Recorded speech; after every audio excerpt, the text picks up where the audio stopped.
It's the season of harvest, of golden leaves and corn, of ripe fruits and plentiful vegetables.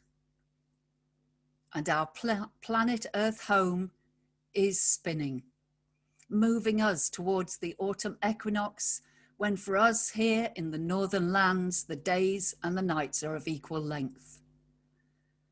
And we are gathered here, a community of the Spirit, Kensington Unitarians, welcoming you to this Sunday morning harvest celebration. In music and silence, words and beautiful images, we'll be exploring what autumn time brings us and expressing our gratitude for life's gifts. For any visitors with us here today, my name is Sarah Tinker, and it's a pleasure to have you join us. And a warm welcome too to any of you who may be listening to this as a recorded service in a podcast sometime in the future. And a welcome to anyone watching on a video through YouTube. I hope you'll find something that speaks to you in the next 40 minutes or so.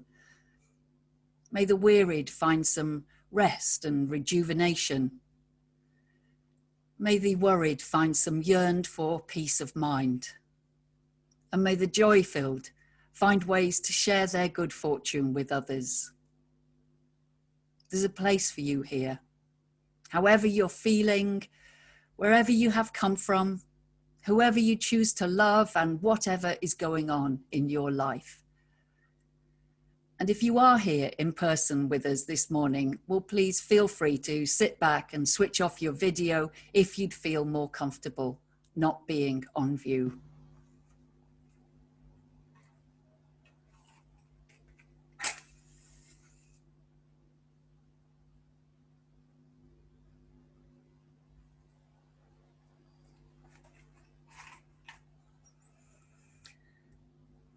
Each week when we light this chalice flame, we remember the worldwide communities it connects us with.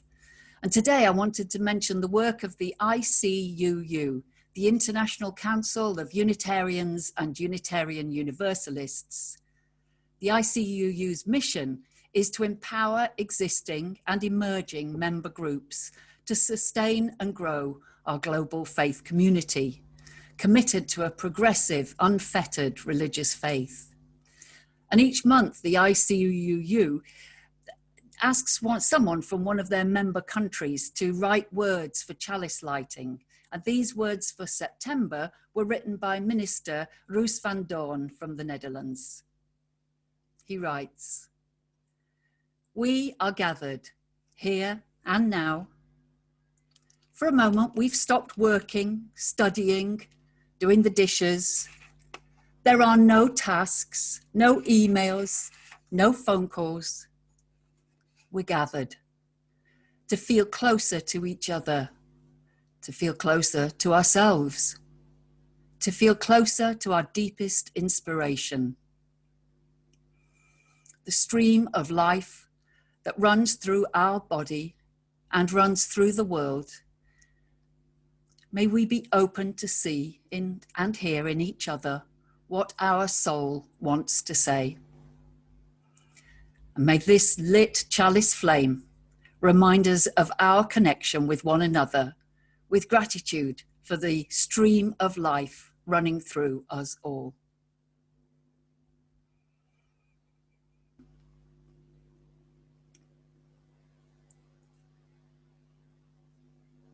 May the divine spirit of life and of love be with us now and bless this time we spend together. As we gather here with our harvest gifts, as so many generations have done before us, may our hearts be filled with gratitude.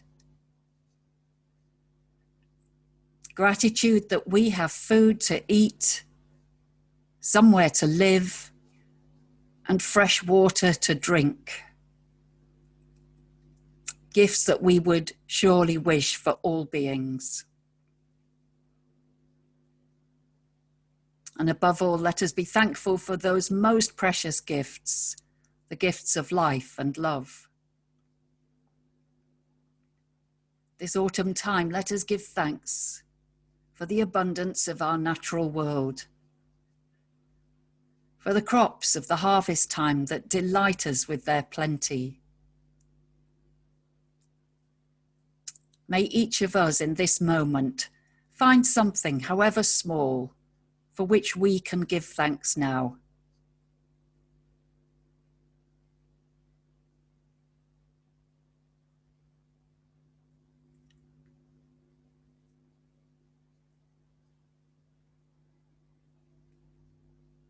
And may this sense of gratitude be with us every day of our lives, however tough the roads we must travel. As our planet slowly but steadily moves our northern lands towards a time of less light, may we find ways to keep our light burning within, through our work and our hobbies, through connections with one another, through life's little comforts.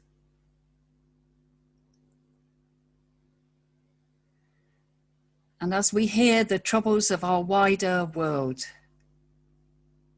especially people in places of conflict, who yearn, as anyone would, to live life once more in peace. And as we think of all those suffering and dying through migration, seeking better, safer lives, let us be the people who hold both compassion and hope in our hearts, and who, by the beauty of our own lives, bring some counterbalancing acts of love into our world.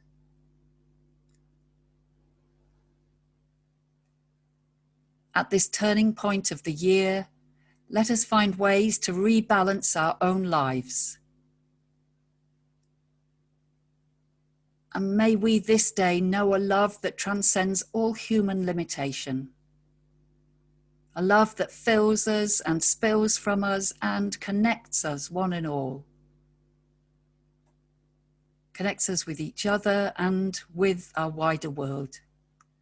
And may this be so for the greater good of all.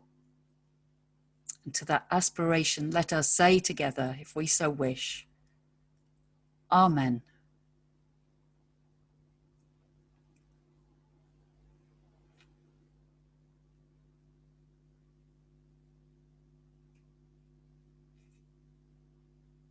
And now let me hand over to Carolyn Appleby, who's going to tell us a bit about her garden in the autumn and also tell us about Pat Gregory's allotment and a truly amazing pumpkin.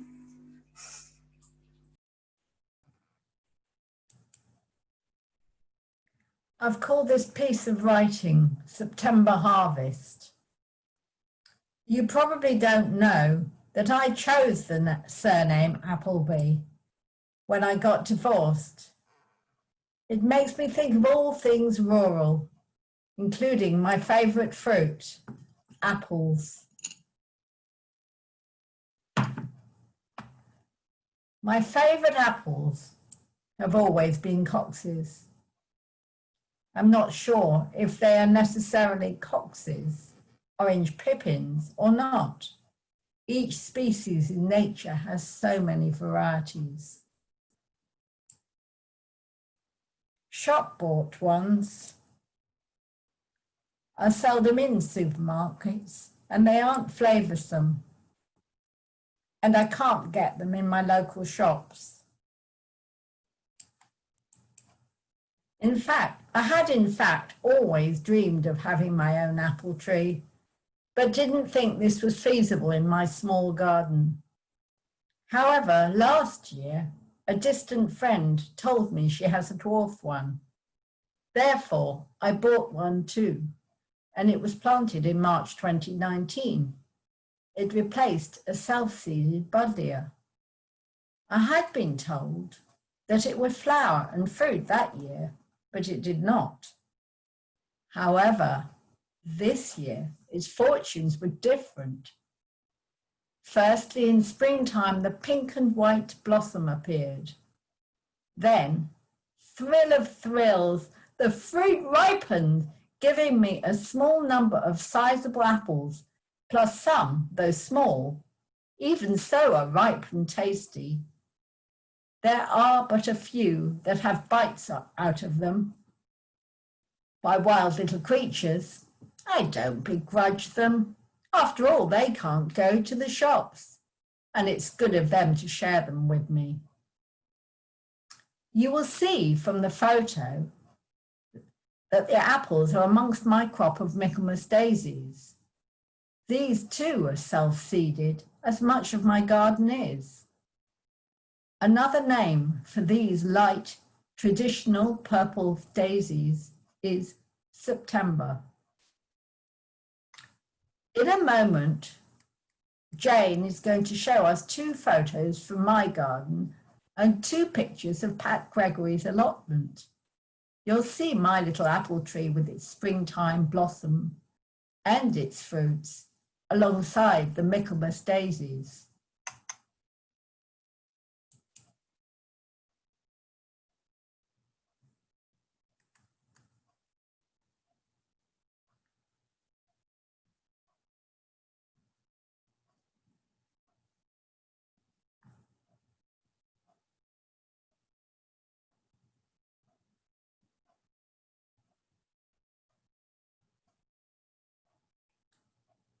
This is Pat's allotment.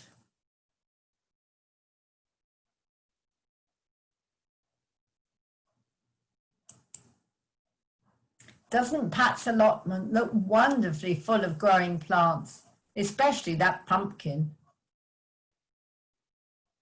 Pat has called this description pumpkin time. She writes, "The allotment is a magical place where all sorts of wonderful things grow. And this year I decided to grow pumpkins for the first time from seed. I had just 2 plants which were hit by a sharp frost in the spring, and they looked dead, but I left them in the ground and they started growing new leaves. Every time I visited the garden, I went straight to them to see how they were doing, and I would praise them. Then I started to hear all the other plants shouting, 'What about us? Look at us carrots. Look at our flowers. Look at our beans.' What a good lesson to be reminded to share the love. And of course, the whole community of plants grew more and more beautiful." Words from Pat Gregory about her allotment.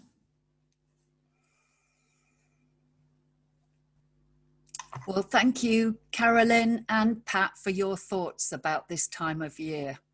Wonderful apples, wonderful pumpkin, and lovely photos. So we're heading now into a time of meditation, but before we settle down, a few things to mention and a plant to introduce you to. Now, what we have here is a mighty sunflower head, and just 2 weeks ago, it was still growing and it was 20 foot high. I have never seen such a tall sunflower in my life before. It was grown by Charlotte, my goddaughter, and her assistant gardener, 2-year-old Isla Ray. And when they finally harvested this mighty plant, they brought it to me to show all of you in this harvest celebration. And then it's going to be hung up in the garden to feed the birds, which I think will perhaps last them the entire winter time. It's so incredibly heavy. I'd better put it down.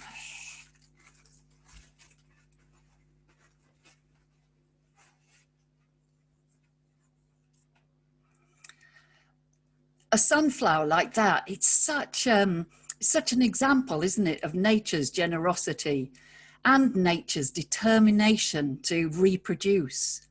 Not just 1 or 2 seeds, no, hundreds and hundreds of them. I found this lovely little piece that actress Helen Mirren wrote about sunflowers. I don't think, she writes, that there's anything on this planet that more trumpets life than the sunflower. For me, that's because of the reason behind its name. Not just because it looks like the sun, but because it follows the sun. During the course of the day, the head tracks the journey of the sun across the sky, a satellite dish for sunshine. Wherever light is, no matter how weak, these flowers will find it. And that's such an admirable thing and such a lesson in life. So with sunflowers in our thoughts and gratitude for nature's abundance in our hearts, I invite you to settle now for a time of meditation. After a few more words from me, we'll join in the fellowship of silence held by us all. And then our silence will end with a beautiful and cheery piece of music played by Abby Larimier, our music scholar, in one of her excellent YouTube videos. It's a tune from the film La La Land called Another Day of Sun. And it sounds to me just like a celebration of light's ability to strengthen and re-energize us. So I invite you now to settle yourself in a way that works for you, stilling your breathing, deepening, softening the breath, allowing your body to relax a little more deeply wherever you're sitting, a little more comfortably perhaps. Maybe just slightly moving and straightening your back. Perhaps releasing your breath or any tensions that you might be carrying when you could let them go. And in this time, you might choose to focus on nature's generosity and nature's beauty, or the ways that you might keep your face turned towards the light as the seasons turn.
Thank you, Abby.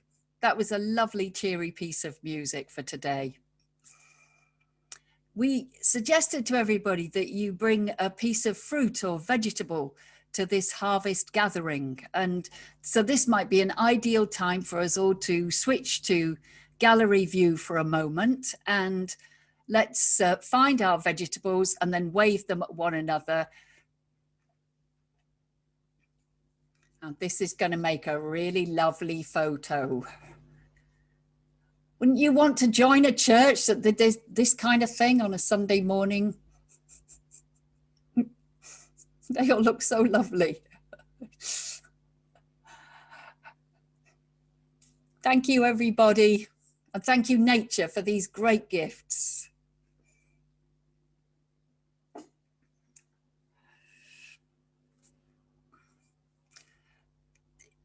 If you're like me, you adore fruit and vegetables. Isn't this just a marvelous time of year? I just feel so spoilt for choice when I'm trying to decide what to buy. Our local farmers market has such a fine array of squashes this year. And so I bought 2 particularly lovely specimens here to colour coordinate with the sunflowers and the marigolds. I did promise some amused friends that I'd wave the long and shapely one at us all. Now I'm going to read a few lines from a piece called A Harvest of Gratitude, written by Percival Chubb in the late 1800s. Now, Chubb was one of the founding members of the Fabian Society, a socialist reforming movement. And when he moved to the States, Chubb joined the Ethical Society and became one of their leaders. Here's what he wrote about the harvest of gratitude. Season follows after season, after winter the spring, after summer the harvest-laden autumn. From bud to blossom, from flower to fruit, from seed to bud again, the beauty of earth unfolds. And from the harvest of the soil, we are given occasion to garner a harvest of the heart and mind, a harvest of resolve, to be careful stewards of all life's gifts and opportunities, a harvest of reverence, reverence for the wonderful power and life at work in the things that grow and in the soul, a harvest of gratitude for every good which we enjoy, and of fellowship for all who are sustained by earth's beauty. Words from Percival Chubb.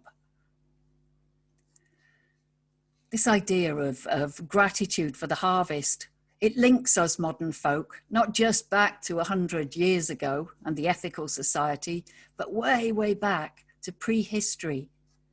We can imagine those hunter-gatherers, can't we? And their gratitude, their relief at finding a rich supply of ripened berries or spotting the salmon returning to the streams of their birth. The wild herds arriving at the grasslands or the lakeside. Imagine a hunter-gatherer's delight in finding some tasty herbs to dry for the winter months. We know, don't we, as creatures of the 21st century, that we have to some extent inevitably lost our close connections with the natural world. Many of us are separated and even estranged from the natural world of which we know we are part. We fortunate ones who live lives protected from the cold, the wind, the rain, who don't rely on the success of our crops to avoid hunger in the winter months. Yet even way back in the 11th century, the mystic writer and composer and church leader Hildegard of Bingen, she wrote these remarkably modern sounding words of warning to the people of her time. Glance at the sun, the moon and the stars. Gaze at the beauty of earth's greening. All nature is at the disposal of humankind. We are to work with it, for without it we cannot survive. The earth which sustains humanity must not be injured. It must not be destroyed. All of creation God's gives to humankind to use. And if this privilege is misused, God's justice permits creation to punish humanity. If we fall in love with creation deeper and deeper, we will respond to its endangerment with passion. With nature's help, humankind can set into creation all that is necessary and life-sustaining. Words from Hildegard of Bingen. Now, if Hildegard had been able to accompany me yesterday to the farmer's market just round the corner from the church here in Notting Hill, well, she would have been astounded to see the variety of fruits and vegetables on sale. Because between the 11th century and today, We humans, we've been busily at work improving on creation as well as spoiling it. Can we now, as a world community, find ways to work together to preserve the very earth on which our lives depend? I do so hope that we can plant those seeds of possibility so that humanity might work in greater harmony, one with another, and that our good sense and our love for one another and for life itself and for the earth on which we live might guide us away from our foolishness. You might know that this weekend is the Jewish festival of Rosh Hashanah, meaning head of the year. Rosh Hashanah is a celebration of creation, and one of its many traditions is to eat apple dipped in honey to symbolize sweetness in the year ahead. May all our lives be blessed with the sweetness of creation in this coming year. And may that be so. Amen.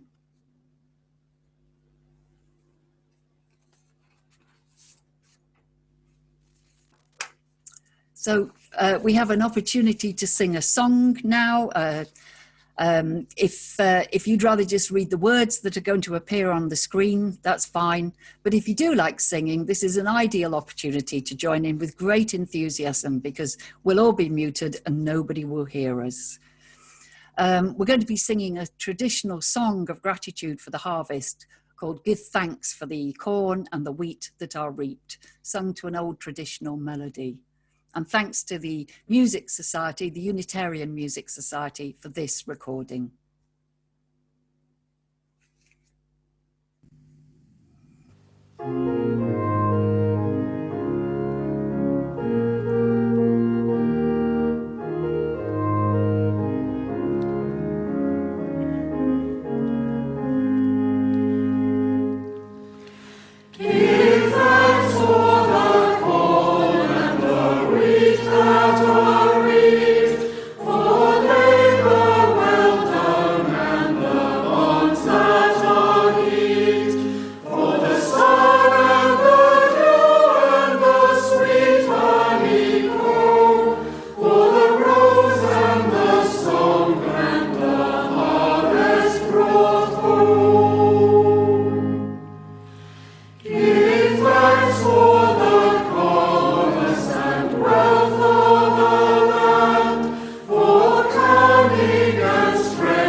And so we have some announcements now. My thanks, as always, go to Jane and Janine for all the seamless background work of hosting today, especially to Jane for bringing us the closing photos, many from her own garden that we'll be enjoying in a few minutes. And thanks to Abby for our music video. It's been really good to spend time with you here today. We'll be back again for next week's gathering at 10 a.m. here on Zoom. And that will be the first of two services which will be exploring why we are here. What is church? You're also welcome to join us at 10:30 for our coffee morning on Tuesday. There are some spaces left for this week's Heart and Soul gatherings. It's well worth joining one of those. And those are this evening or Friday. So contact Jane Blackall about those. And do get in touch with me if you'd like to join the West London Green Spirit Autumn Equinox celebration on Tuesday, the 22nd of September at 3 p.m. We have a lovely programme for us all. We chance to focus in on this season and what it means for us. We'll be sending an email out to all of you who've booked soon to ask you to bring a few things along to that. Thank you to everybody who's made a donation or taken out a standing order for the church funds. You're helping to keep our message of love, equality and justice out there in the world, so thank you for that. And we have a virtual coffee time to chat after the service in small groups if you'd like to join in. And Jane will tell us at the end of this service if she wants to take another photo of us all. I'm not sure about that one. So we're going to have some closing words in a moment, followed by the hymn tune, We Plough the Fields and Scatter, with accompanying seasonal images. So I invite you all to select Gallery View on your screen now. Let's all press Gallery View so that we can all see each other for the closing words and enjoy a feeling of connection in community.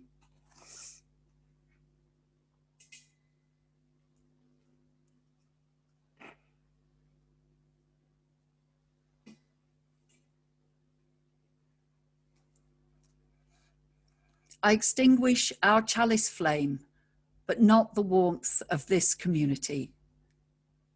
And I send the light of this candle out into the world for all those who are not able, like the sunflowers, to turn their faces towards the light.